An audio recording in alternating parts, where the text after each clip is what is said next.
môn này có ní cái pi bang bên ngoài những thứ buồn sạc lên này có mày cầm ta đi hàng lưu đoạn về cái ta buộc cái đoạn này về là buồn sàng ta cả anh đi đắc lắc ta thắng cả anh đi về cần tôm đi màu lu vượt lấy lần là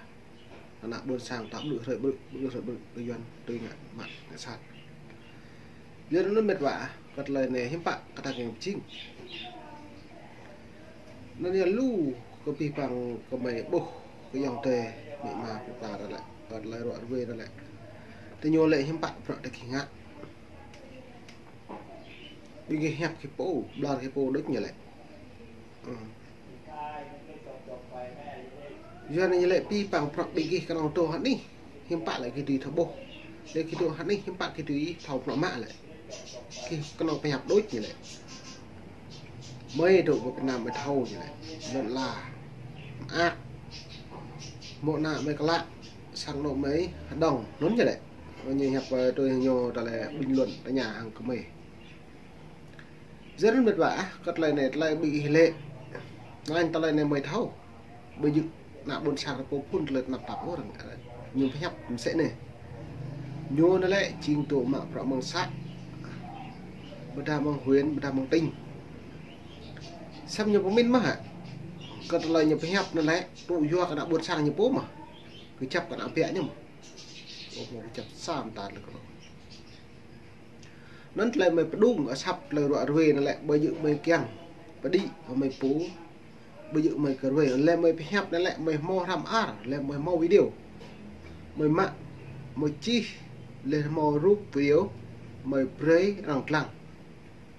ta bàn là nó bố lên tông mày play phục phát cái mập rồi hàng lại tiếp công dần này mày lại mày chỗ này bây giờ chỗ pet bồ đà chỗ lập lành tôi bị mình của mày ô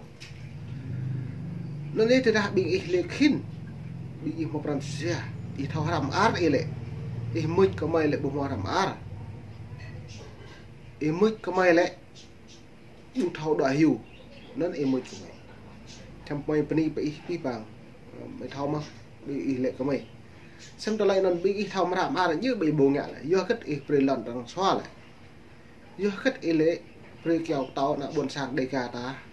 cái giòn cổ lại do khách ấy bùng ngạ ô cứ mày tự một nghèo lại bùng ngạ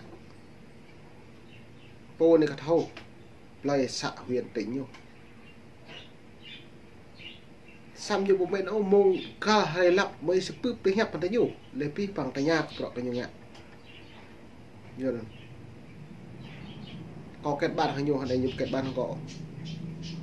mấy càng hẹp này lại mà bây giờ mà hẹp càng hí lại ô dòng đời lại làm mà hẹp ấy lại về thâu phụ được kha mới thâu ý độ hơi doan ít không bận rồi dọn đi một lấy tiếp này ạ ta ấy em làm lại thâu làm ý nghĩa nấy ý nghĩa công án nghĩa bằng sĩ nên nó sát lại phiền nuôi đã tiếp bạn nào bạn độ đã mạ pro có mà họa một bằng sao mắt lại mạ pro lại là mưa chỗ dòng đời là bà ta bằng bạc liền năng bạc liền ý lên trong bây giờ lệ hẹp mươi cái mai cái dòng tê là bạc liền để đi mà ô ít sai cho người ngày này đôi bây giờ nghe an ninh ô giờ nó để thầu chúng ta an ninh lại nhiều ngại nhiều cả bạc lu kìa cả đi crap thế bây giờ lại pu như an ninh lại sẽ bị hẹp sẽ rồi nó lại ý của mình mà bạc nhây cả nạp vẹn lặp lại pu mày lại lên mày độ dòng đời mày độ bà chào Việt Nam bà một Việt Nam Việt Thái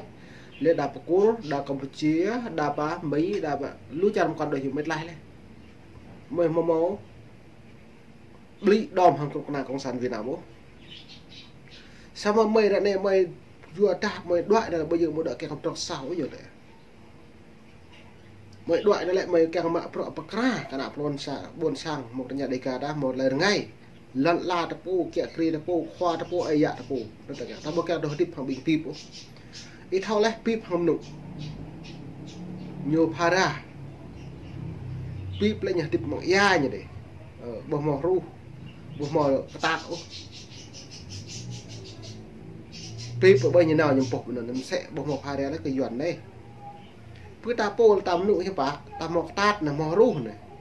ta phải bằng một lời tôi lời ta càng hiểu này hơi doan đấy bùm mà doan nó lời này mày pre thì bộ làm video ta lại doan mạ là phong hay po gỡ phong ông phong mộ gỡ tê chúc mà như bây giờ kêu mà như mơ một lời phiền đó rồi một việc lời phiền đó lệ từng an ninh như lệ ta về cái bình doan ấy đủ giờ nạ buồn sang ta rất nhiều hội nạ buồn sang ta anh nạ buồn sang ta giờ nhiều bị nhớ lệ dân tộc thiểu số như lệ cái ta đi bộ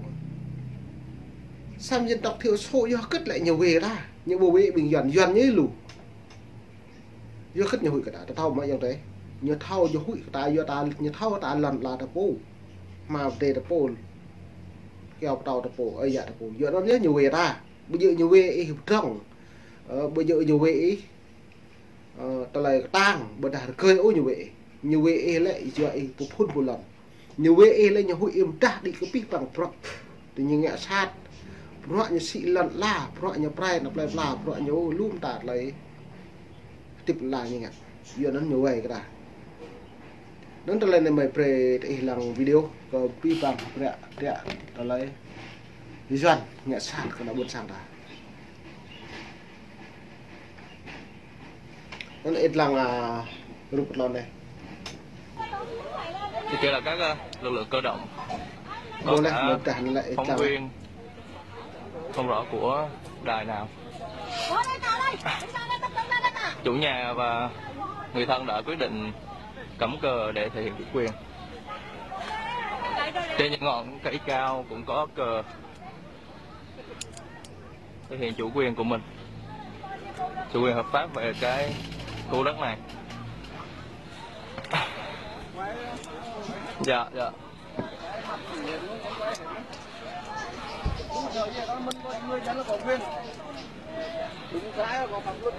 Cảnh sát cơ động cùng các cơ quan và người dân hiếu kỳ tập trung rất đông. Cảnh sát cơ động được chuyển đến bằng một xe xe tải khá lớn mà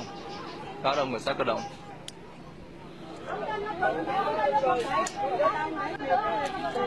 Chưa thấy chủ nhà ra.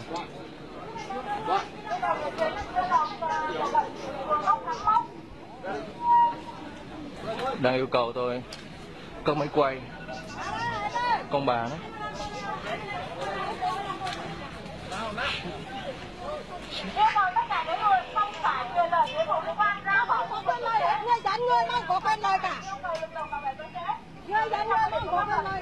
Những người không liên quan yêu cầu lực lượng cưỡng chế. Cái này gọi là chiếm và cướp chứ không phải là cưỡng chế nữa. Không, anh quay cho thấy người dân ở đây hiểu không? Chết cha, xếp pin rồi.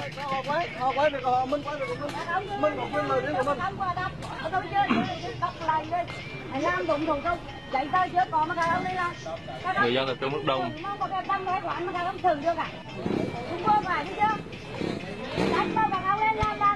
Trong năm vừa rồi thì lực lượng cưỡng chế đến quấy rầy nhận quấy rất nhiều lần và đều ra về vì không có đủ bằng chứng để chứng minh lô đất này là của họ. Và bây giờ thì thay vì làm việc trên giấy tờ thì họ sử dụng bạo lực, dùng lực lượng cảnh sát cơ động để cưỡng chế. Nhờ mấy ngày này của viện kiểm sát của cô. Thằng này là chủ mấy của viện kiểm sát này, không có hợp đồng thuế khoán này, mà lại cưỡng chế hợp đồng thuế khoán này, gia đình đòi hợp đồng kinh tế mà không có này. Cho nên là nói thật, gia đình đầy đủ giấy tờ luôn, giấy tờ đâu à? Kêu chú Quế ra. Kêu chú Quế ra. Nhà tôi là có giấy tờ đầy đủ luôn. Họ đã tiến hành đập phá hàng rào.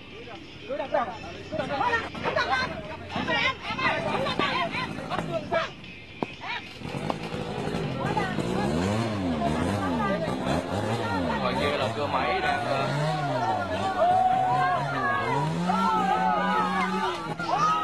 người dân đã hô hào phản ứng.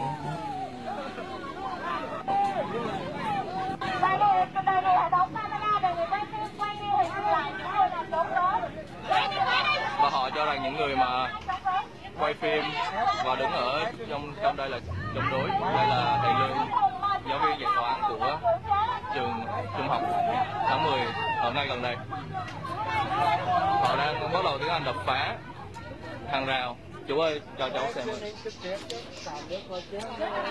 Hàng rào này bị đập nứt ra. Cảnh sát cơ động đã bảo vệ người dân, không, bảo vệ cái người mà đập phá đó.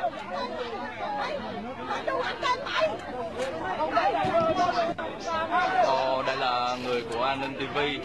Đây là người của An ninh TV. Mình tin cái phim em tới là khát điện đôi lên một lần một ta lời video này lại không bạn là tôi giờ thật là buồn sang đây không bạn thì chỉnh giờ nó về ít lăng giờ đã liệu mà làm ác rồi hướng dẫn làm lại rồi điên rồi lấy trích luôn tại bực lại là buồn sang tiện hàng màu bạc màu thể đi giờ này thì nó mới về đôi mà tao một này này